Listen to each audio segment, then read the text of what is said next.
Hello everyone, welcome back to my channel. তো আশা করি তোমরা সবাই খুব ভালো আছো এবং আমিও খুব ভালো আছি। লাস্ট তোমরা দেখেছিলে আমরা ইসকন মন্দিরে গেছিলাম। তো ইসকন মন্দির থেকে আমি রাধা গোবিন্দও কিনেছি, সেটা আমি তোমাদের সাথে পরে অন্য ভিডিওতে শেয়ার করে দেবো। তারপর হোটেলে এসে রেডি হয়ে আমরা চলে গেছিলাম প্রেম মন্দির দেখতে। তো প্রেম মন্দিরটা যে এত সুন্দর এত সুন্দর, আমি এতদিন ভিডিওতে দেখেছি, অনেক ভিডিও দেখেছি, ফোনে অনেক রিল দেখেছি। তো আজকে চোখের সামনে দেখতে এত সুন্দর লাগছিল, ভীষণই সুন্দর লাগছিল। এখানকার কিছু কিছু ভিডিও আমি তোমাদের সাথে শেয়ার করছি। তো যেদিনকে আমরা গেছিলাম এত ভিড় ছিল, তো তার মধ্যে আমি যতটুকু পেরেছি তোমাদের সাথে শেয়ার করার চেষ্টা করেছি।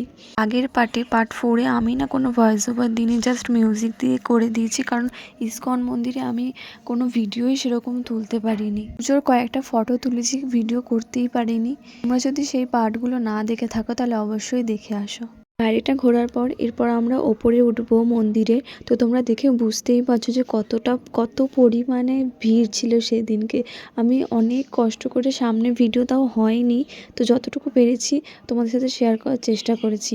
আমরা তাও সকাল সকাল গেছিলাম বলে তাও একটু ভিড়টা কম ছিল, আমরা বেরোনোর পর আরও ভিড় বেড়ে গেছিলো। মানে ঠাকুরের মুখগুলো স্পষ্টভাবে ওঠেনি, তো আমি ভিডিওর শেষে ফটোগুলো অ্যাটাচ করে দেবো, তো তোমরা পুরো ভিডিওটা দেখতে থাকো। ঠাকুরের ফটো ছাড়াও আমাদের নিজেদেরও কিছু ফটো আমি ভিডিওর সাথে অ্যাটাচ করে দিচ্ছি, তো তোমরা অবশ্যই দেখে নিও। এখানকার এই ঝাড়বাতিটা যে এত সুন্দর ছিল যে ভাষায় প্রকাশ করা যাবে না, মানে ভীষণ সুন্দর লাগছিল দেখতে।